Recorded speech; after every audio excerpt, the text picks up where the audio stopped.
पुढची बातमी पाहूयात। बुधवारी रात्री भाजपची खलबत पाहायला मिळाली। विधान परिषदेसाठी भाजप उमेदवारांच्या निवडीसाठी मंथन करण्यात आलं। परिषदेच्या इच्छुक उमेदवारांच्या नावावरती सुद्धा चर्चा झाल्याची माहिती मिळतेय। भाजपच्या कोर कमिटीनं निवडलेली नावं दिल्लीला पक्षश्रेष्ठींना पाठवली जाणार असल्याचं सुद्धा समजतंय। त्यामुळे या सगळ्या संदर्भामध्ये अधिक माहिती जाणून घेऊयात। माझे सहकारी मनोज दयाळकर सध्या आपल्या सोबत आहेत। मनोज, कोणाकोणाची नावं दिल्लीतल्या पक्षश्रेष्ठींकडे पाठवण्यात येत आहेत, काय माहिती आहे?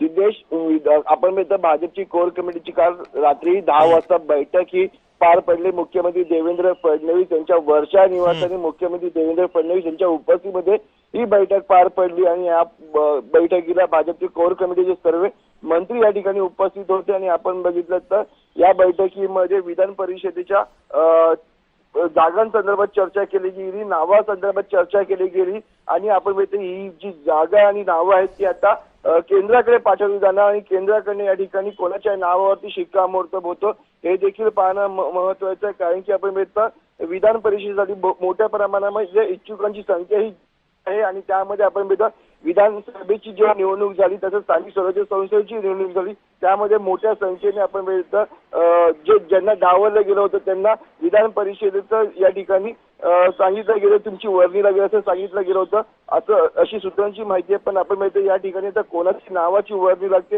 हे देखील पाहणं महत्वाचं आहे। कारण की या ठिकाणी नाव माधवी नाईक, राजेश पांडे, रणजित सिंह निंबाळकर, राम सातपुते, संजय काका पाटील, संजय केनेकर, प्रज्ञा सातव, अर्चना पाटील चाकूरकर, दादाराव केशे, संजय पेंडे, संदीप जोशी, जयशंकर तिवारी यांच्या नावांची चर्चा आहे। अजूनही नावांची चर्चा आहे। पण आपण म्हणजे 10 पैकी 6 जागा या भाजपच्या भेटणार आहेत। त्यामुळे 6 जागांवरती कोणाची वर्णी लागते हे देखील पाहणं महत्वाचं आणि एका ठिकाणी आपण म्हणजे प्रज्ञा सातव यांच्या नावावरती कुठेतरी शिक्कामोर्तब झाल्याचं समजून येत आहे।